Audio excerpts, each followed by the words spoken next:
Hello everybody, Reggie Time here with a Saturday morning session going out on a Monday afternoon on the PPP Poker Club Flying Fish, which primarily serves the Australian market.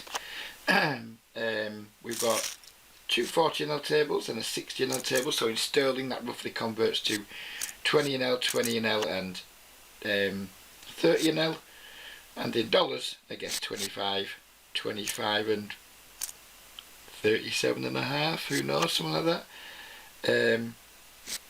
Looks like we've got some good tables to start with. The session's just begun. I think I've played about an orbit on this table, nearly an orbit on this table, and I haven't even posted yet on this table, so you're coming in right from the start. It's only going to be a relatively quick session, this one. I'm planning on only playing for around an hour tops, because we have a click and collect shopping order to go and collect, and I've had a delayed start to the morning, catching up with my messages. Then a friend called me, made a telephone call that put me back 15 minutes, so yeah, I was hoping to do like a 90-minute session, but it looks like it's now going to be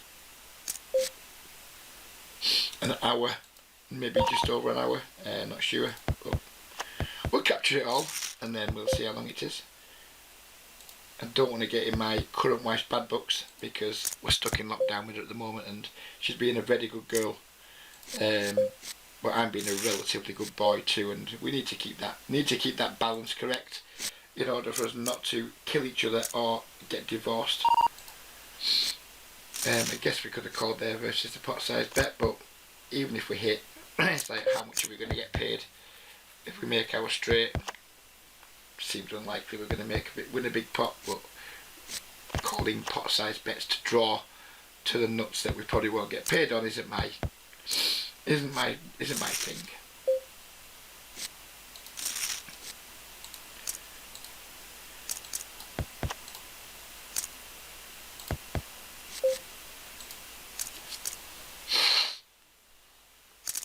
Didn't check the microphone wasn't muted. Let's just make sure.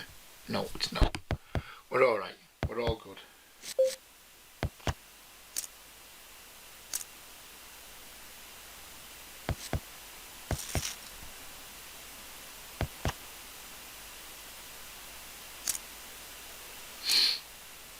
And be uploading the Saturday video after this session whilst I go to the shops, because it slows my computer down a lot uploading videos to YouTube.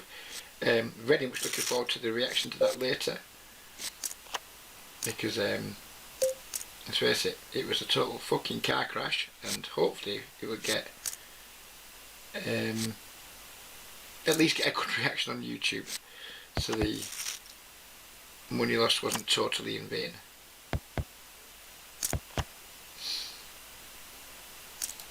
Probably need to give my computer a little rest too. I don't think it's been shut down now for like, God knows, 4 or 5 days. And I can tell just by the way the cards have been dealt here that it's probably struggling a little bit. We're going to be okay for this session, but I think I give it a little hour's rest or something when I come back from the shops. I can just tell it's not running as smooth as it does when it's had a little rest and had the chance to catch its breath back.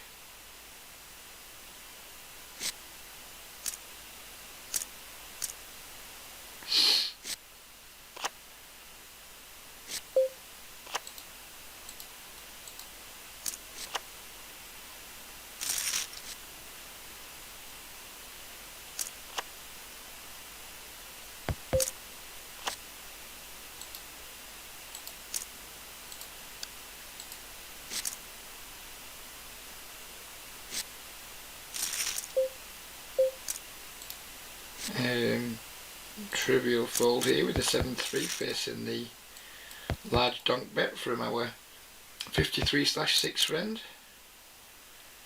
Who knows what he was doing with, but I'm pretty confident he had better than 7 high.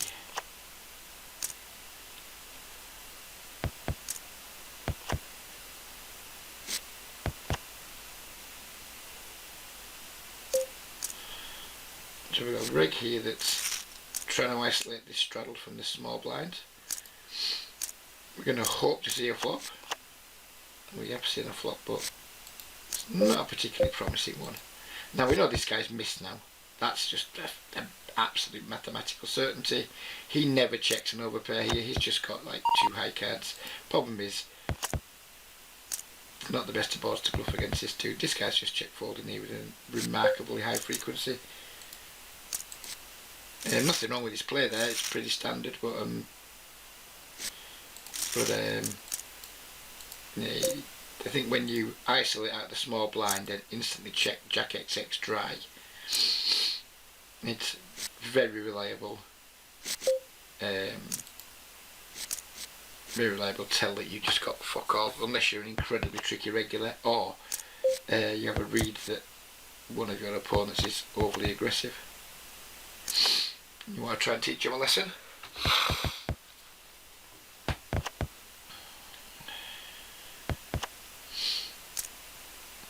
But this guy does seem to have a remarkably low C-bet anyway, just 33%, so I guess he probably does have some stronger checks in his range. If it's only C-betting 33%, he will have a decent amount of check calls in his range, you would imagine.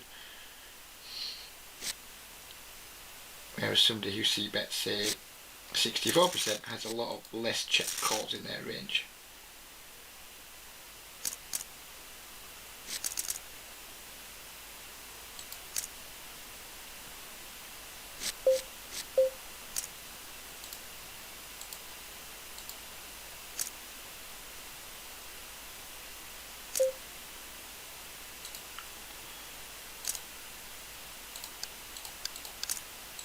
Bump it up quite big here with the Ace King facing the 3 or 2 limps in the complete, and we're going to see bet our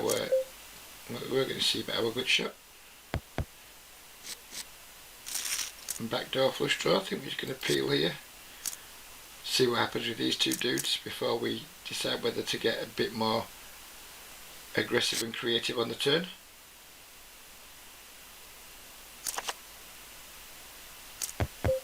Checks now, so I think he's either got a weak ace or a 10.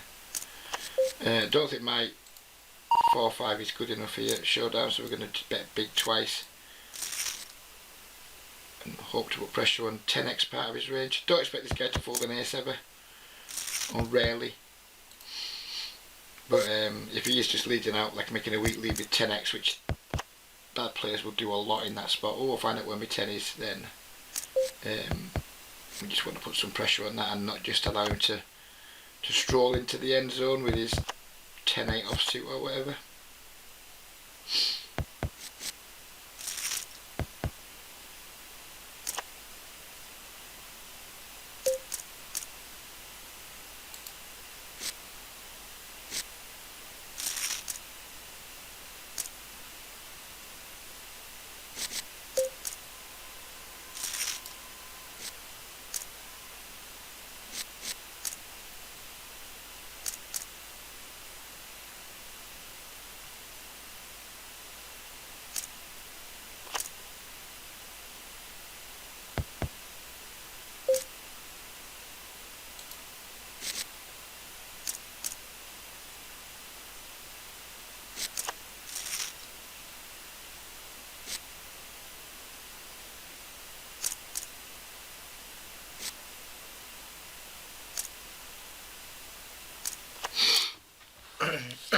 Excuse me.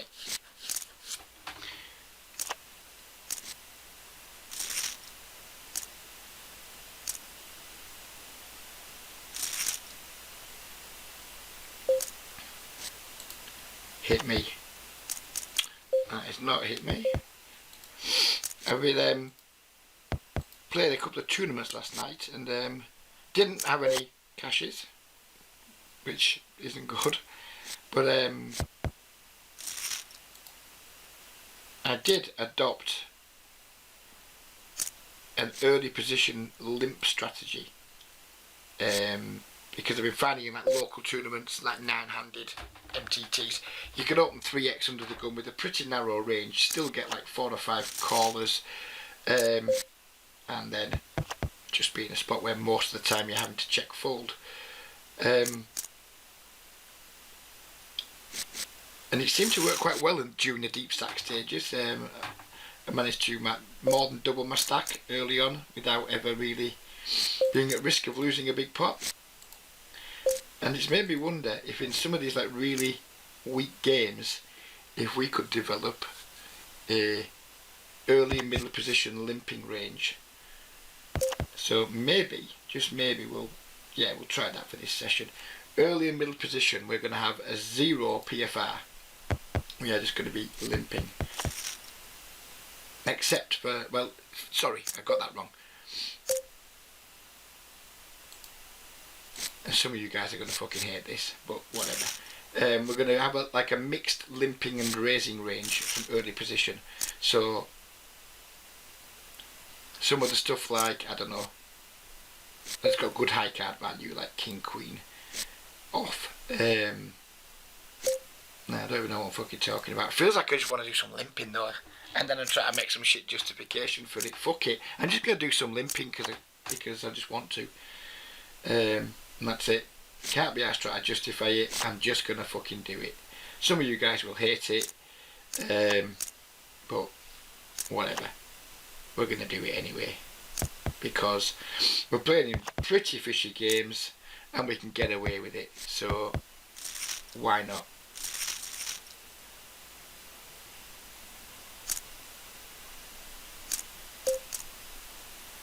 Never from the cut-off and button, of course. Will always be open raising from cut-off and button. But there's two players to act behind me that will have position post-flop. Then I'm going to start mixing some limps in with my raises. Hopefully allow me to play a few more hands. And yeah, fuck it.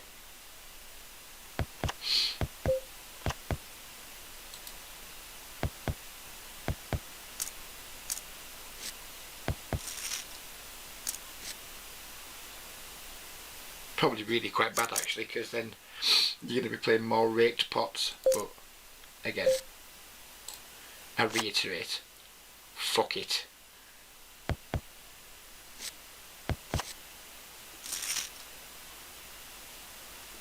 Especially when you're making a video, you want to try and play as many hands as possible. I mean, obviously we can't, I don't want to be doing Funky Friday style play with the games that I take more seriously, but if we can pop a few more hands in our ranges in more positions to make videos more interesting, and I think that's can't be a bad thing, can it? Right, ace 10 off. Let's have a limp. Let's have a limple dimple. Ace king here has completely missed, but we do have two overs and some backdoors, so we are going to fire a bet. Get called. Disappointing turn. Shutting the fuck down now. With isolation raise my fish here, let's just call without ace 10. And we flop a nut flush draw. We're going to be doing some leading here. I think he's only got 48% c-bet, so we're going to lead and then not care and get it in if needs be.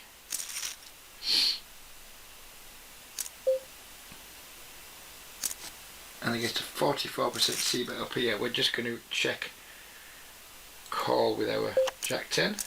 Maybe do some check raising on turns.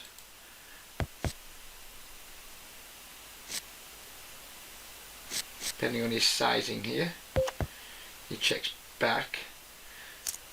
So I think he's either got like an ace high he was stabbing with, or kind of weak made hand that he was trying to pot control with. I have way more 8x in my range than he does, so I'm going to go here, hope he goes for something value, and I'm going to go for a potentially spewy check raise here with the jack 10, because I don't think he can be very strong when he does this, unless he does someone with a 44% c-bet ever c-bet an 8. Maybe, but we're going to go for it anyway. Then if we lose, we lose.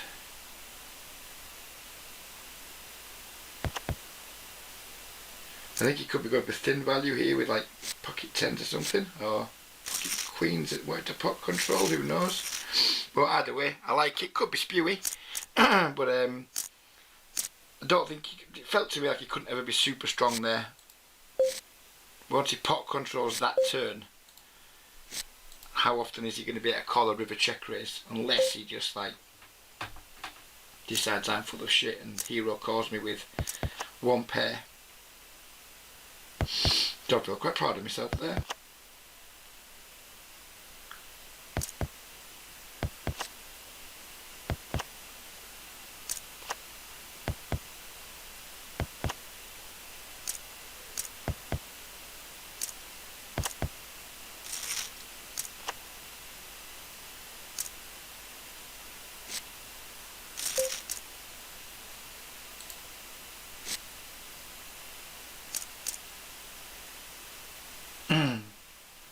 We're going to have a limple dimple with the ace jack. Okay, or not, because his tight player's open, so he's going to fold the ace jack to his to a tight player's under the gun open.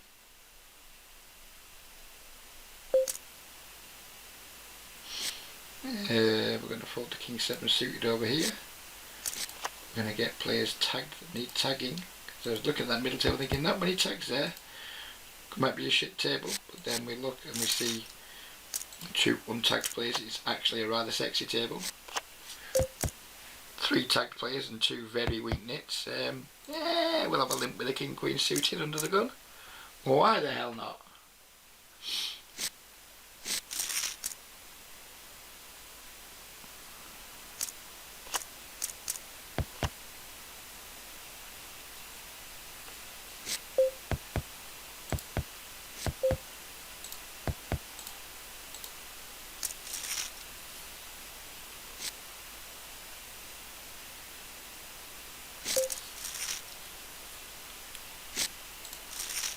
Perhaps that was too strong to limp with. I think I've overdone it there. I think I overdid it with that particular limp. It should just have been a raise, shouldn't it?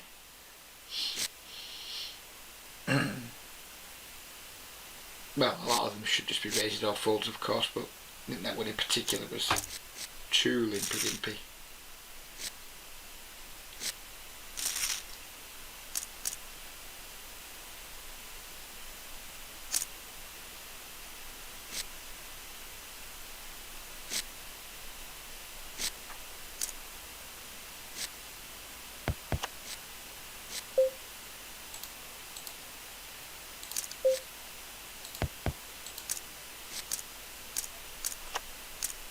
Yeah, this dude can't wait to call, can he?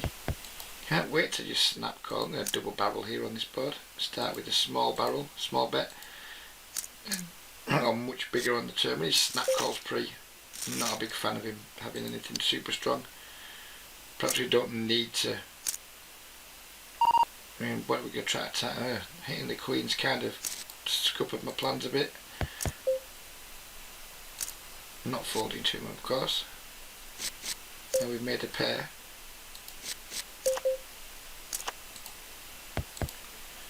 And I don't think we're going to fold here either.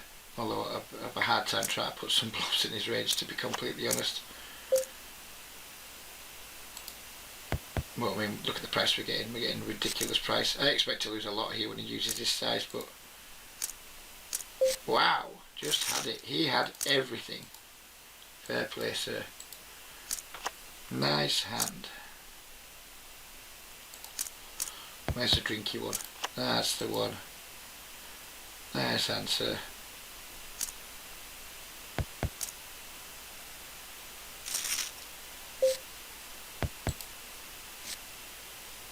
Cheers. He's on the rums. Don't think I can find a rum emoji.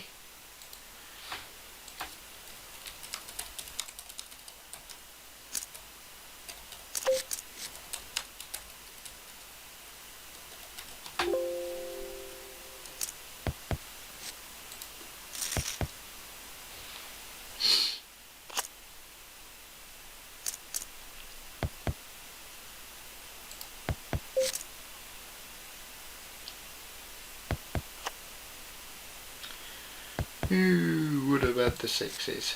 Let's show the six like all the other fish does.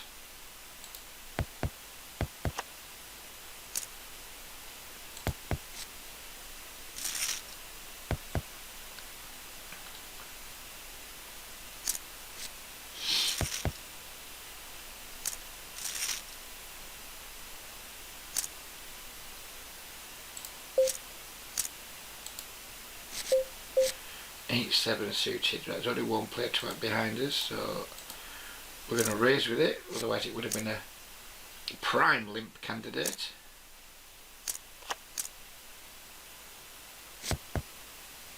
Show me some black, or show me some 6s and 9s.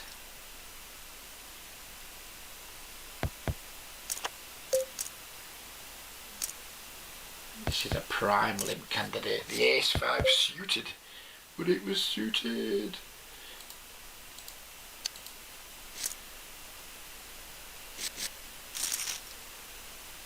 Raised here by min raised at that. I mean, can't afford for a min raise with pair plus the back doors. This could be about to get expensive. If he pots it, we're just going to fold. 540, we can't fold for that price. We just need to hit now. We're in the business of looking for a 7, 8, 9 or 4. 7, you'll do for me. I think he's probably got a king. So we're just going to put what looks like a block a bit out there and just hope he calls. If he raises, then we're never folding. Ah,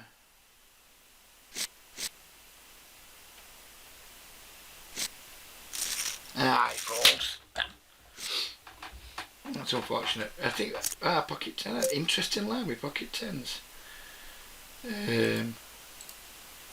Yeah, don't really understand that, but I think our bet makes even more sense now if you can have pocket 10s, because he's always going to check them back on the river.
Quiet session, isn't it, for a Saturday morning? I'm not sure what time it is in Australia right now. I think it's probably around tea time. 5, 6, 7 p.m. ish. Maybe my afternoon session will provide some exceptional games. It's Saturday night in Australia. Not that really what day of the week matters at the minute, given the whole world's in fucking lockdown thereabouts. But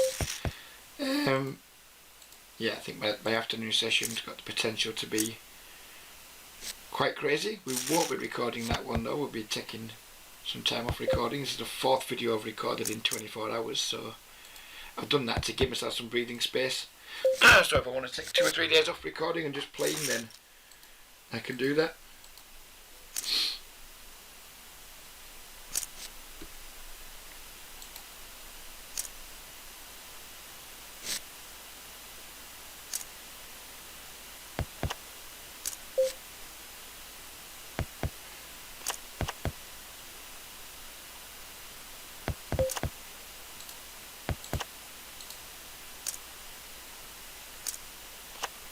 That's it, we are done on table 2. Fried our c-bet, got called, probably can't win now.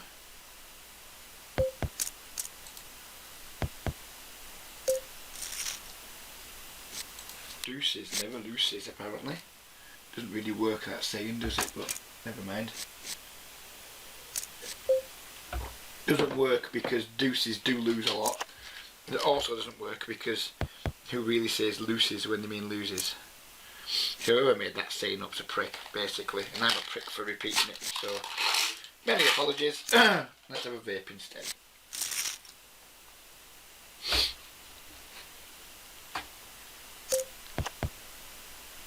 Ace 10. Limp. It's not good poker, but I don't give a fuck.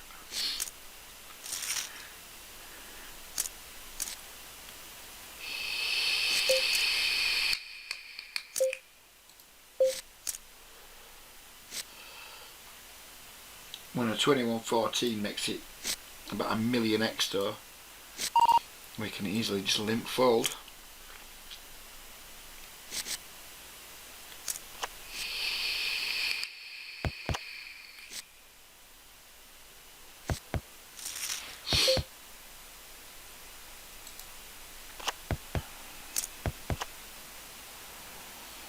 I'm already gone off the limping. I think tournaments it's fine because you have like a limited amount of chips, you have a finite amount of chips you can play with, so like chip preservation in the early stages, like limping with some implied odds hands trying to like hit a home run is fair. In cash games it's fucking bobbins, isn't it? I think it's a reasonable early stage tournament strategy. In soft tournaments I think it's a shit strategy in cash games. I already hate it, so that's the end of it.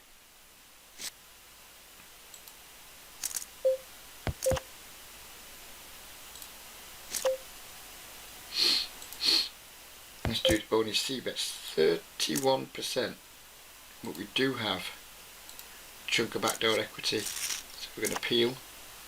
Probably going to fold this turn if he barrels it. I think plays with this kind of like post flop strategy, low C bets, etc. These have so many like bluff catches and check calls in their ranges that I'm not going to go for it. I expect to lose here a lot with the King 10. It turns out we didn't, but how does somebody with a 31% C bet then fire a C bet out with bottom pair on that board? I don't know.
Docile table, this one, isn't it? Got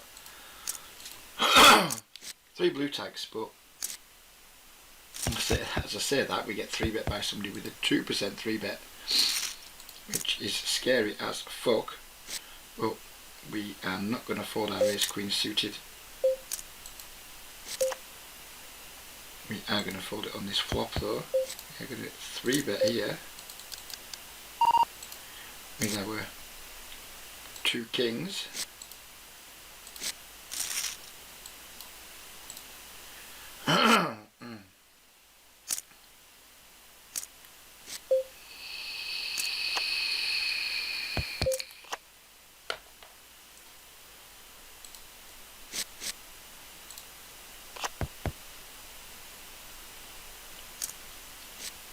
Something about that flop gave me the shivers.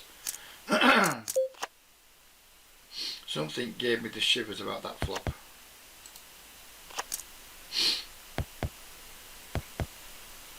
Bombers this river, we're just going to fold, I think.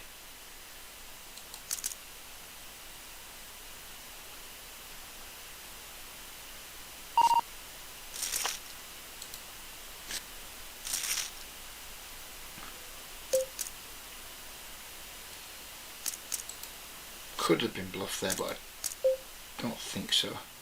I don't think so.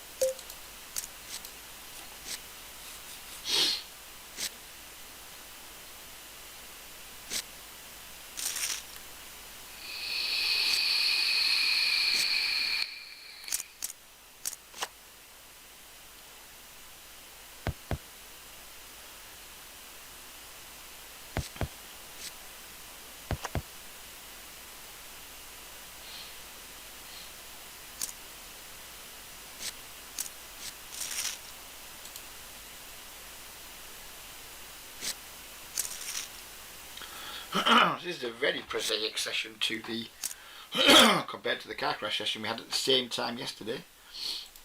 The games seem very different. Just goes to show how just like one or two players can like totally change a dynamic.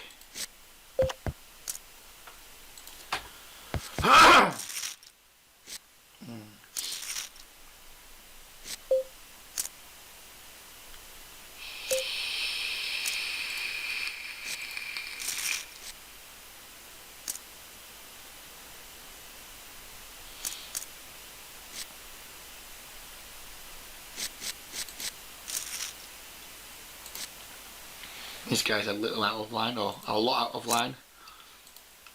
But 3-bit and yes for suited out of position isn't on my to-do list this morning. Although now I'm kind of regretting it. Regretting not doing it, sorry.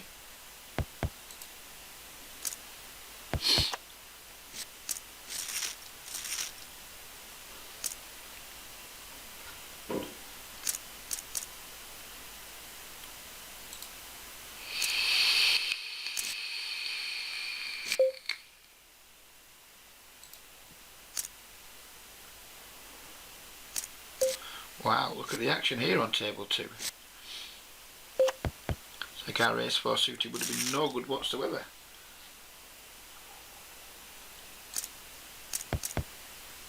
Okay, maybe it would have been good against him.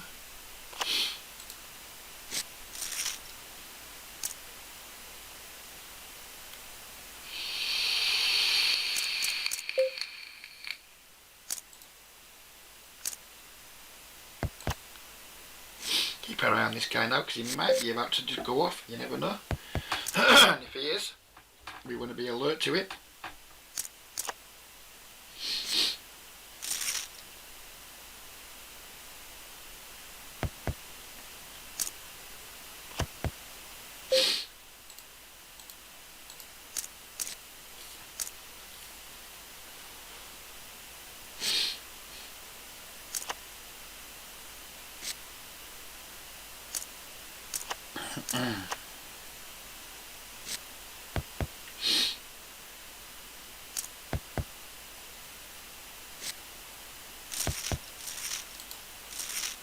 This dude with his 15% 3-bet.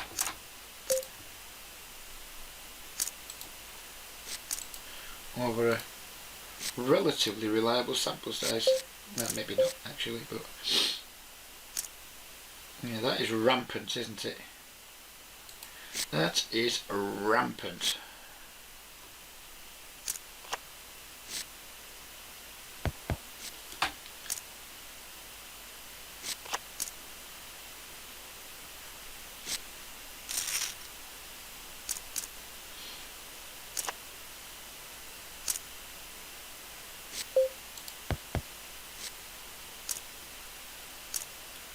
Sorry about this rather prosaic session.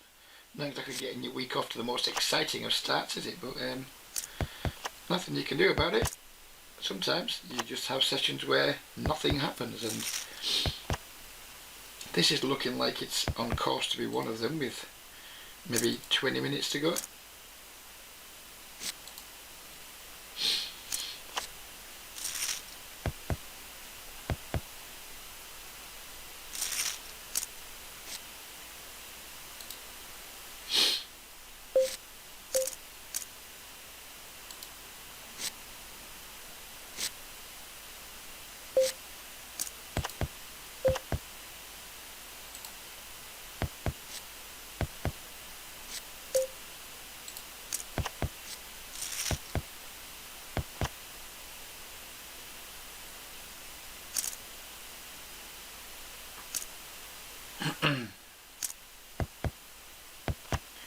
With 3-bit inverted him here and not folding.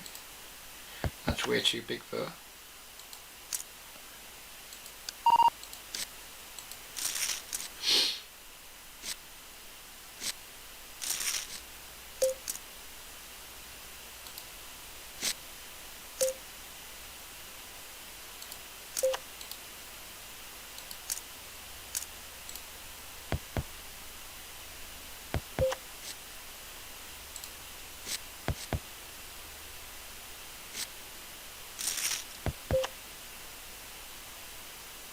check call on this river if he decides to finally take a stab.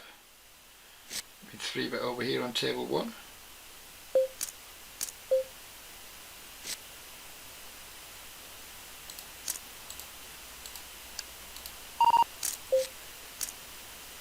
Turns up with the Queen Ace, we win. Happy days. This dude's now all in. He's called. We're going to be all in on any flop. We're just shutting our eyes and going with it because look at the state of the pot compared to our effective stacks.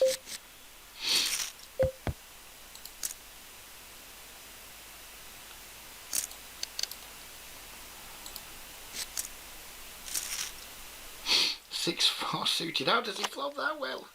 Hold. Boom. How does he manage to flop that fucking well? In a 4-bet pot. Give over, sir. Give over. We'll take it though. We will absolutely take it. 38/20. Putting all the beans in with the 6-4. There you go. So we've had a prosaic session and then we've just won 2 interesting pots in a row. One of them being particularly sweet.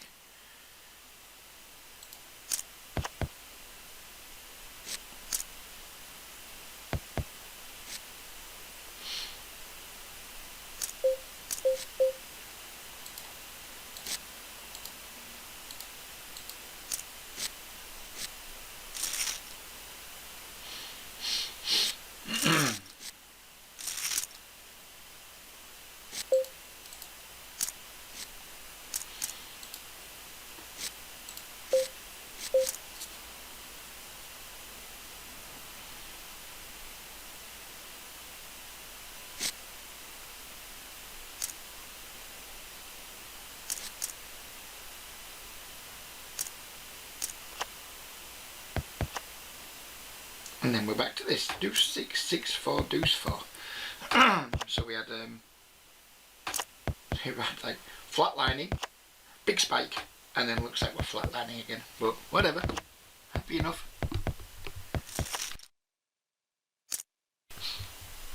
When you're making 5 or 6 videos a week, they're not all going to be mega exciting ones, are they? It's just a reflection of the normality of a cash game player's typical grind.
Interesting pot going on over here on table 3.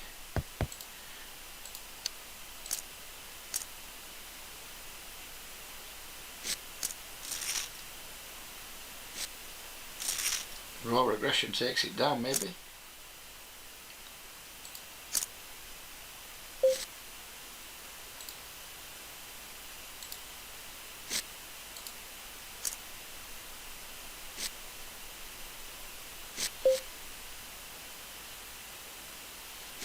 Folding the ace 10 to the dude with the 6% PFR.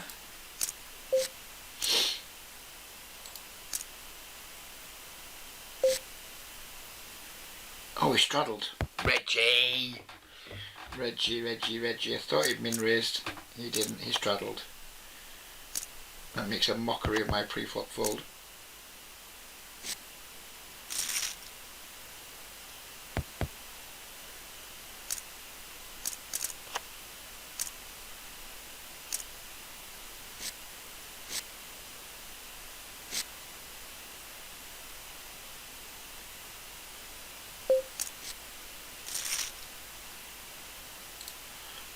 Let's have a little 3-bet versus this dude.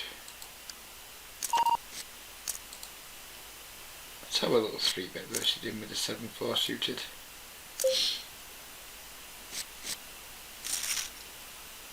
Seems to be opening reasonably wide, using 1.5x a lot. Nothing wrong with that, of course. Not knocking it for a second. Not sure 7-4 suited is a greatest hand but a 3-bet with either, but yeah. We'll put it down towards mixing it up.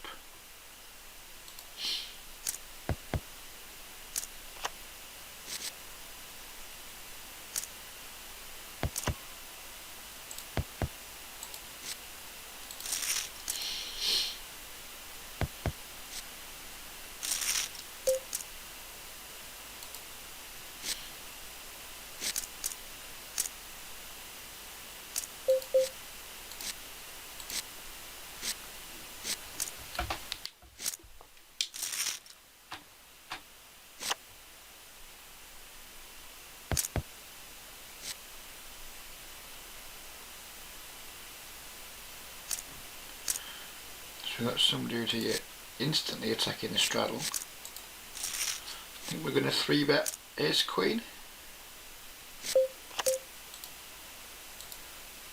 That's way big though.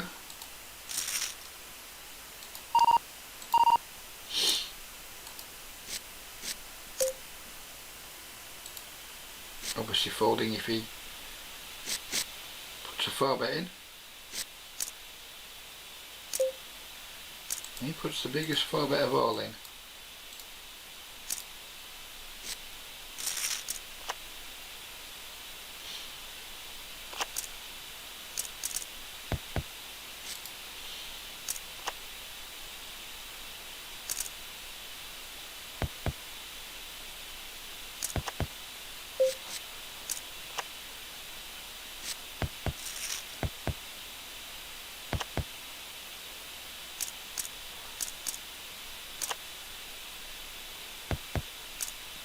This table's going sour now with 1 fish left, another fish sitting out, and then 3 regs. So we won't be plotting any more big blinds in at this table.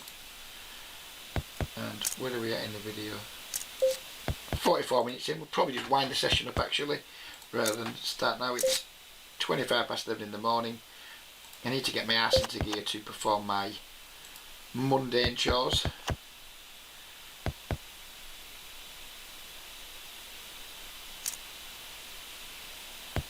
So we're playing around to our blinds in every table.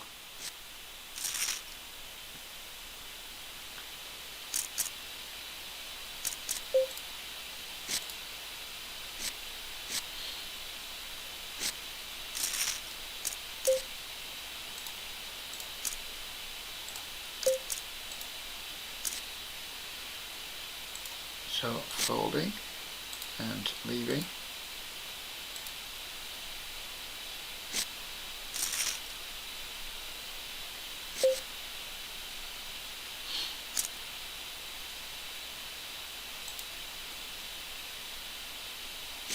So at the start of the session I'd reset all my balances to just $600. So with 47 down on this one, so there was some buying at that table through nothing much really happening. But obviously we're up at the other 2 tables. It's going to be a winning session for sure unless something goes terribly wrong in the next couple of hands. But we'll have to wait and see just how winning.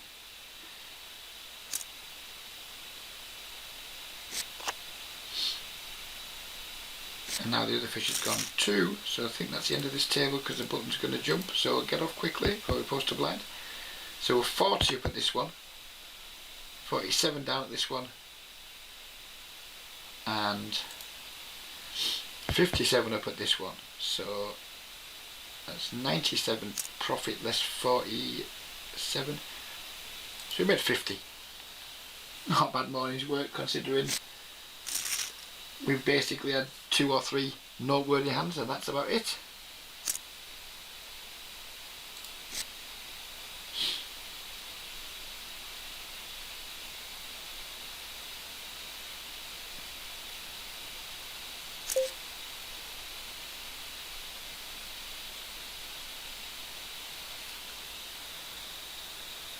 Come on boys, get on with it. Right, fuck it.